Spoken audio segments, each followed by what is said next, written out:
Salut les amis, j'espère que vous allez tous très bien. Moi ça va très bien et je suis très content de vous retrouver afin de faire ensemble la pronostic des afin de faire ensemble la vidéo sur les pronostics des Survivor Series qui aura lieu ce week-end, précisément dans la nuit du samedi 25 novembre au dimanche 26 novembre à 2 heures du matin, heure française, en direct sur le WWE Network, en direct avec toujours aux commentaires nos commentateurs préférés, Christophe Ajus et Nadir Mohamedi.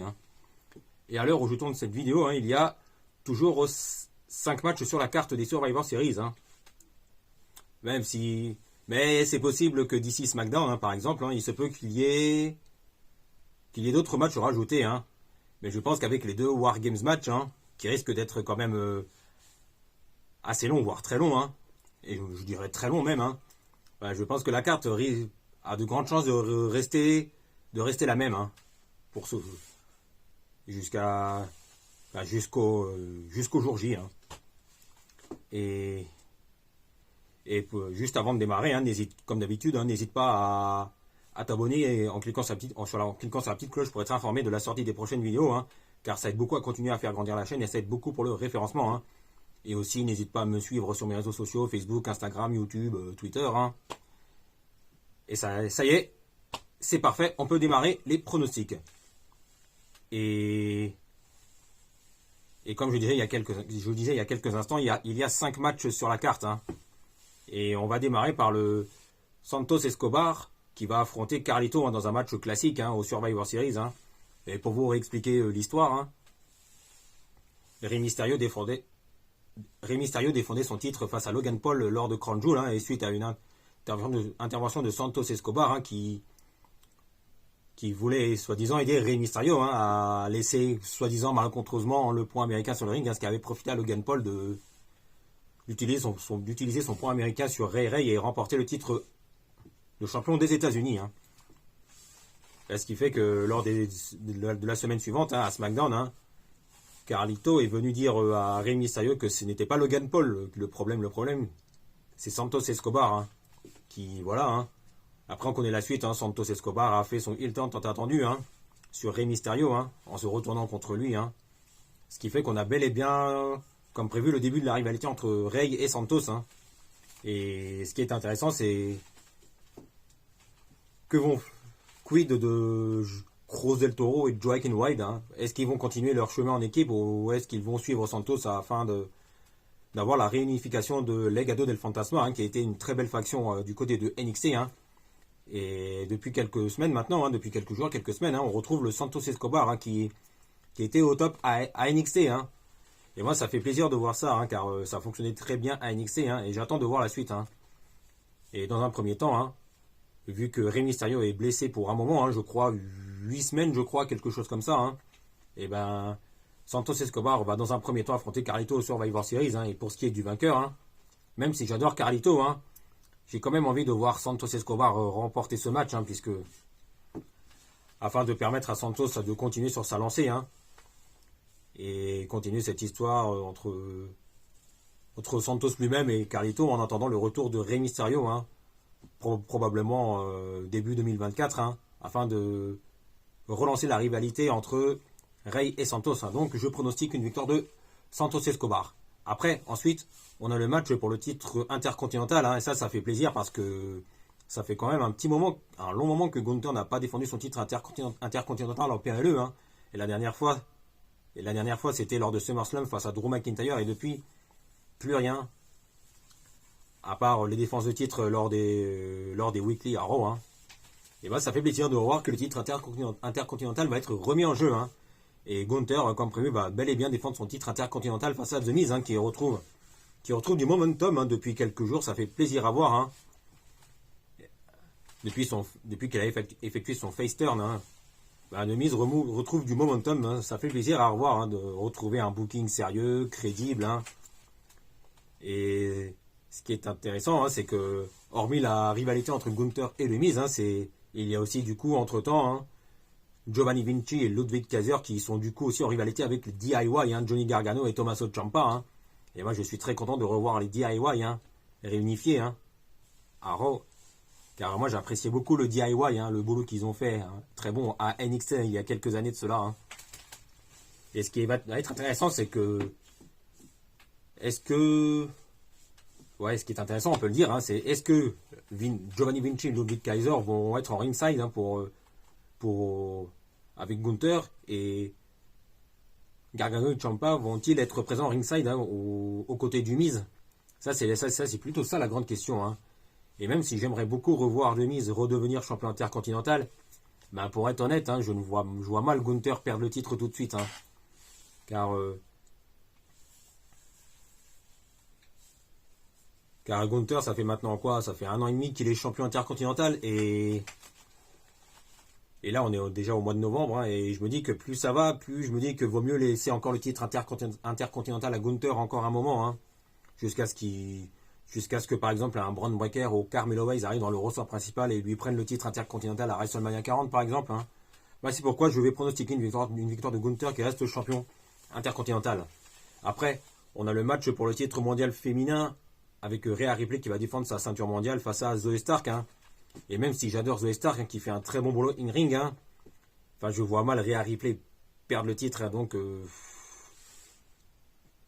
même si Zoe Stark va probablement faire le taf hein, ce week-end, hein, mais je vois mal Rhea Ripley perdre la ceinture. Hein, d'autant plus que Elimination Chamber hein, en février aura lieu chez Rhea Ripley en Australie. Hein, donc voilà.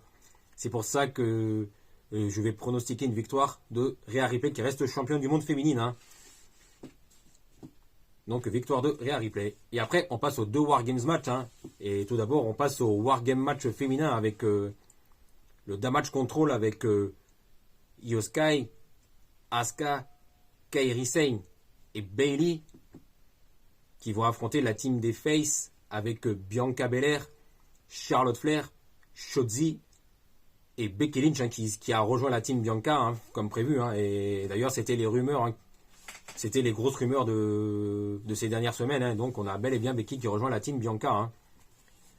Et moi, je pense que ce match, je le mettrai en ouverture hein, des Survivor Series, hein, afin qu'on soit dedans, hein, afin d'être à fond dedans dès le début du PLE. Hein. Et même si j'adore Damage Control hein, qui fait toujours un excellent boulot sur le ring et aussi au micro. Hein,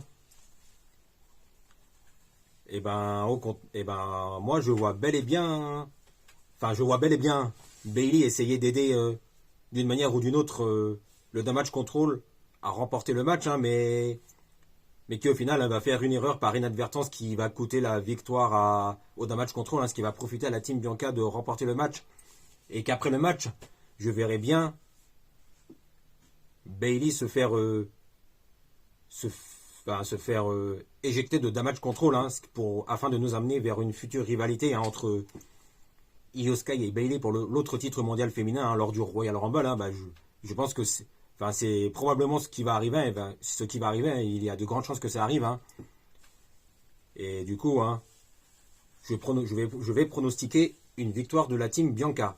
Et après, on a l'autre Wargame match. Hein, c'est le Wargame match masculin avec la team Judgment Day avec Damian Priest, Finn Balor, Dominic Mysterio, le toujours champion nord-américain de NXT, JD McDonagh qui fait enfin partie du Judgment Day, et Drew McIntyre, même s'il ne fait pas vraiment partie du Judgment Day, hein, qui vont affronter la team des Faces, avec Seth Rollins, toujours champion du monde poids lourd, Cody Rhodes.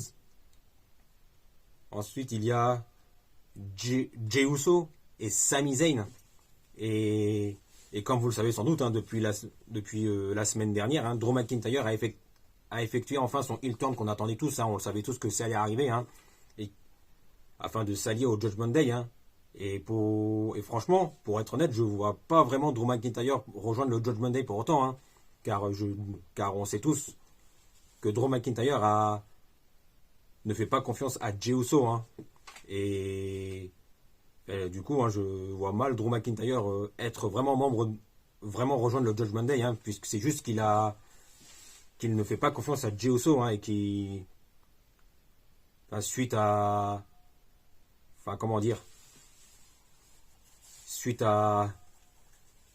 par rapport suite à Clash at the Castle l'année dernière, où la Bloodline a coûté le titre, a aidé Roman Reigns à rester champion WWE Universal Unifié face à Drew McIntyre l'année dernière lors de Clash at the Castle chez lui lors de Clash at the Castle.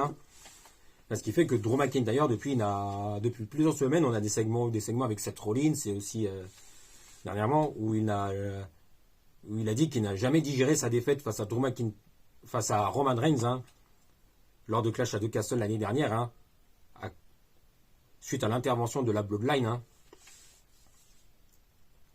Ce qui fait que depuis, Drew McIntyre ne fait pas confiance à Jey Uso. Et tandis que dans la team des Faces, il manquait un 5e membre, et ça a été confirmé cette nuit lors de Raw. Et comme prévu, vu que les rumeurs affirmaient que Randy Orton devrait être le 5e membre de la team Rollins, de la team Cody, et ça a été confirmé cette nuit. Randy Orton sera bel et bien de retour au Survivor Series, lors des Survivor Series ce week-end, où il sera le 5e membre de la team Cody lors des War Games match. Et ça me fait plaisir de revoir Randy Orton, car moi je suis un grand fan de Randy Orton depuis la grande époque de la Legacy, avec Cody Rhodes et Ted DiBiase. On a eu des excellents moments, avec notamment le segment où Triple H et Randy Orton se battaient dans la maison de Orton.